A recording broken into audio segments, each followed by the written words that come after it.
Hi, my name is Jasmine Coates, and today's guest is Michael Grice. Today's show is going to be about doors and how they're not treating people correctly with people with disabilities. Uh, Thank you, Jasmine.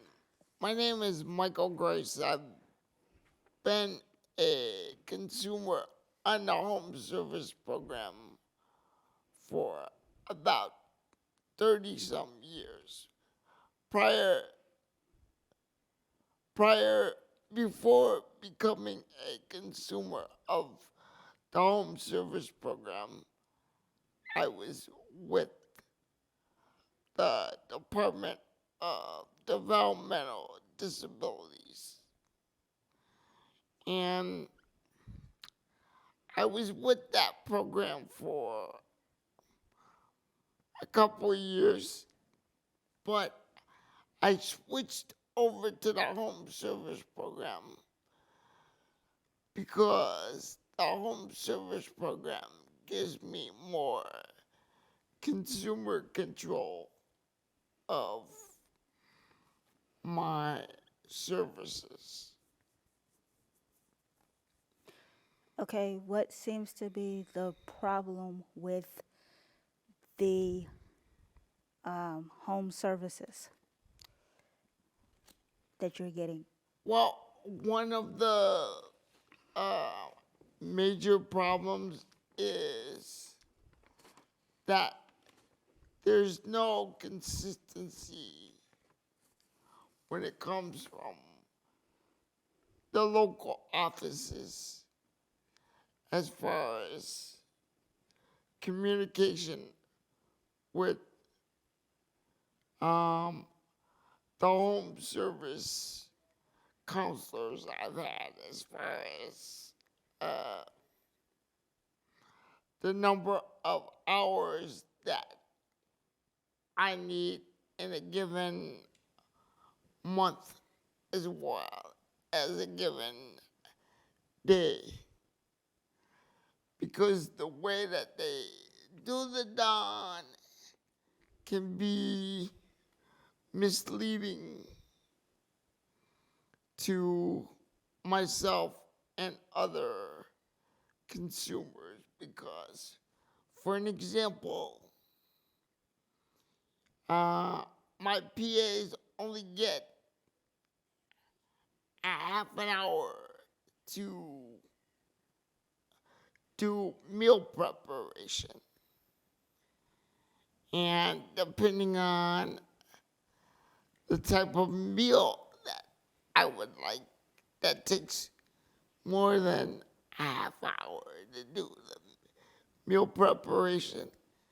And it takes more than 20 minutes to do bathing and dressing.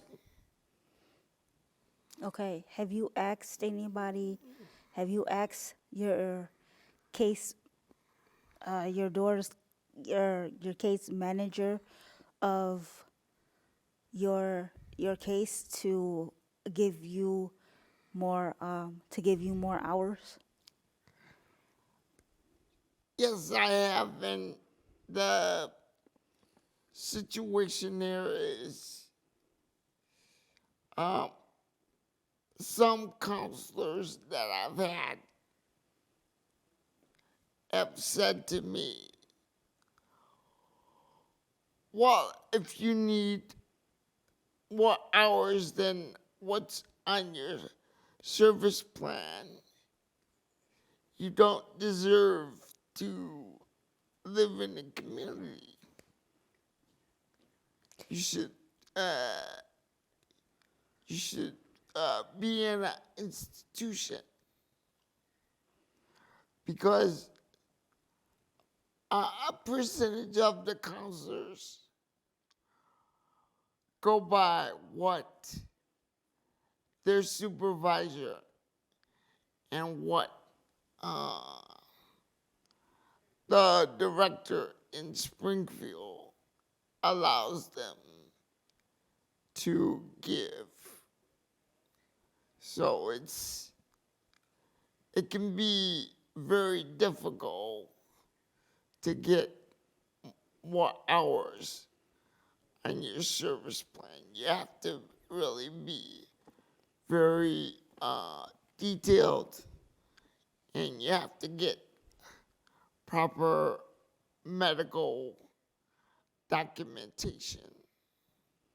Okay, so if you got all of that, then how many hours do you think that you would basically need for stuff like meal prep, washing and bathing and all that stuff? Well, to give an example, right now, I only get 58 hours a week. And so that simply means that a lot of the tasks on my service plan cannot be adequately done by my PAs. So I'm going through the process right now of asking for some overtime hours, which I'm asking for anywhere from 60 to 65. But if you're asking for overtime hours and they give you your overtime and they give you the overtime hours that you asked for, doesn't that mean that all four of your PAs that you have, doesn't that mean they have to say that, doesn't that mean that they all have to stay a little extra, or does that mean that you get a letter saying that you got too many hours? Or I don't know. I Well, just because you ask for the hours doesn't mean you're going to get them. Because there is a process that Springfield uses. And, you know, what generally happens is consumers get denied any additional hours unless there's medical documentation. And it has to be very detailed medical documentation. So again, just because you ask for the additional hours doesn't mean you're going to get them. So if you don't get the additional hours, you have to work with the hours that are on your service plan. when you work with the hours on your service plan, then does that mean that you have does that mean that the PAs get everything done that they need to basically get done while they are working while they are working with you? Well, what happens in my case, and I know in other cases, you have to prioritize what you want done and what you need done that day. So it's a situation of prioritizing what you need done before your PA comes to work. Okay. Has this ever happened to you to where you've needed more hours than you have now? It's happened to me on numerous occasions because, as I stated, each and every counselor operates different from office to office. And they basically go by what their supervisor tells them and what Springfield tells them. So it varies. Have you ever been to your local doors office in the city of Chicago? Yes. Okay. Have you brought this issue to them? Yes. And, I brought it, and I know that there's been an issue with everything that we're raising on today's show. Has been brought up for decades. So the information that we're sharing with our audience is not new.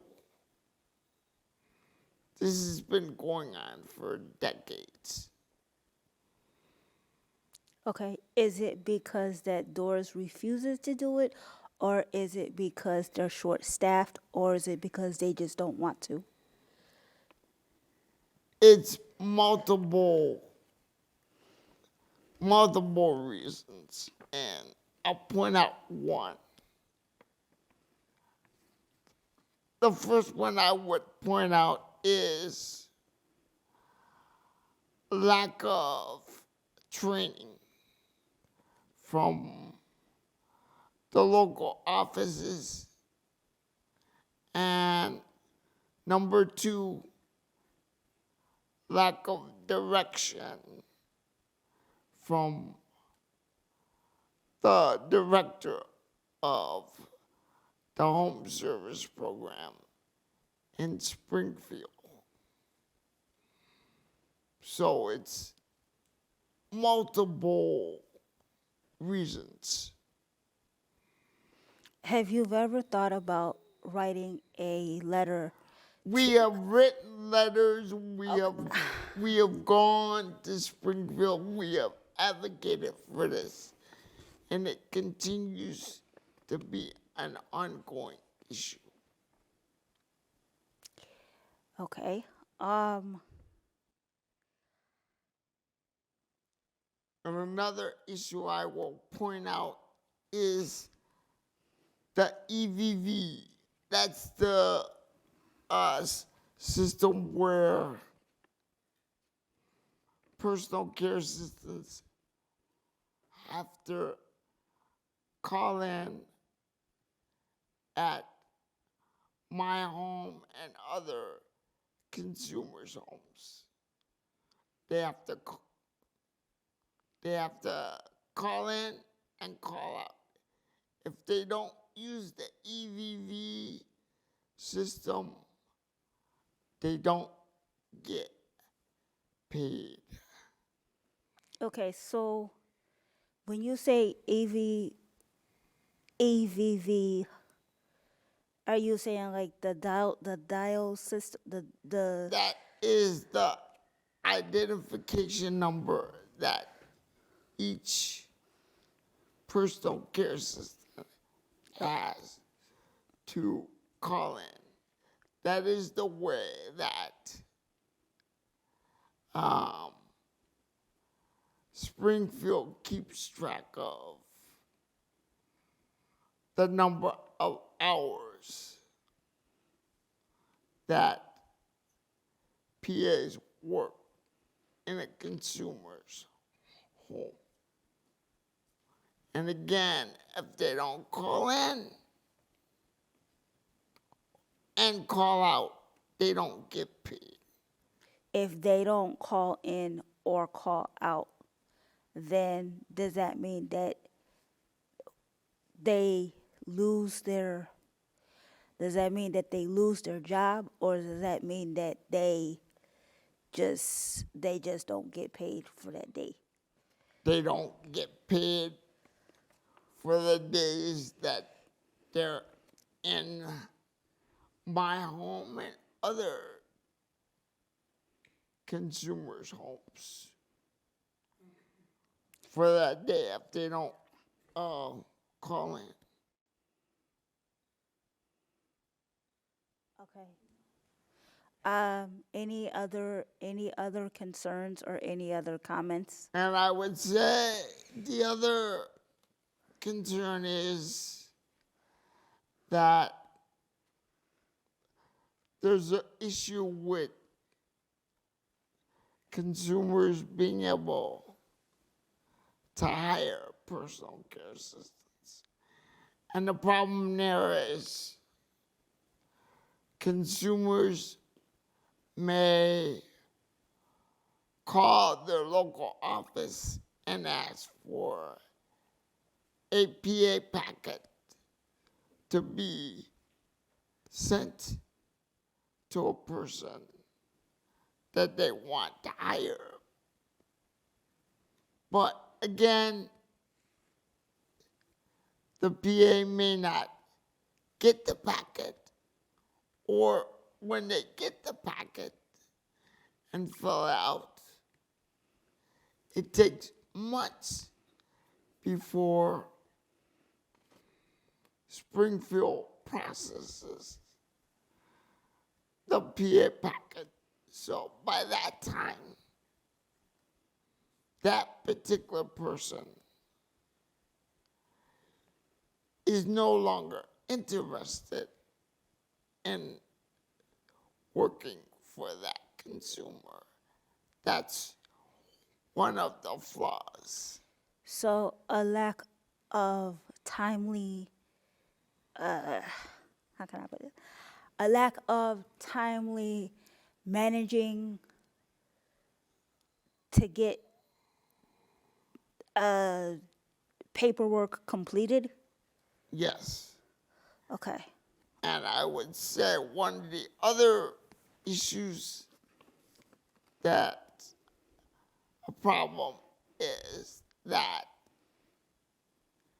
independent living centers don't have the ability to do PA trainings like we did back in the day.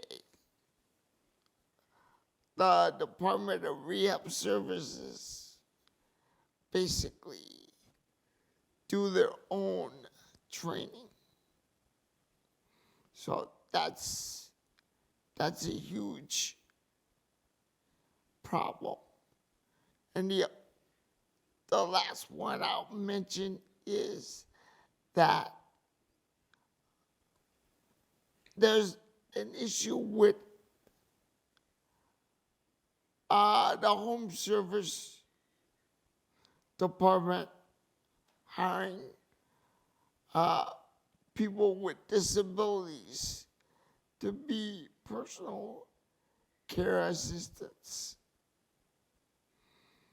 there's a huge lack of that being done. And with the current PAs we have in the department, they don't have the proper benefits that they should be getting. It's not an hour. It's not. PAs do not get a livable wage. $15 and I think it's 65 cents is not a livable wage. Okay, so if my memory serves me correctly, with the whole getting the whole thing with the PA's minimum wage raised was to make sure that they had a livable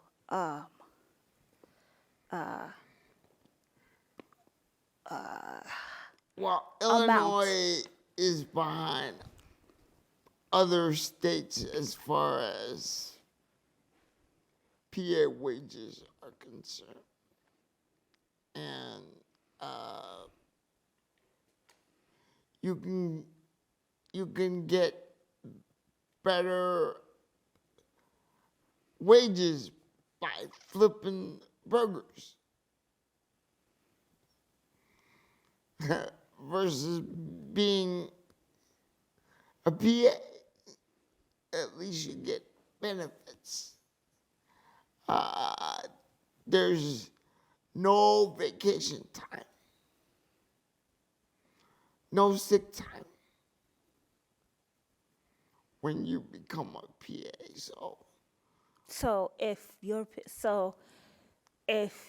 PA becomes, if any of the 4 PAs that you have become sick, then that's just too bad, or is that just Well, it's left up to me to be able to find someone to work while they're sick.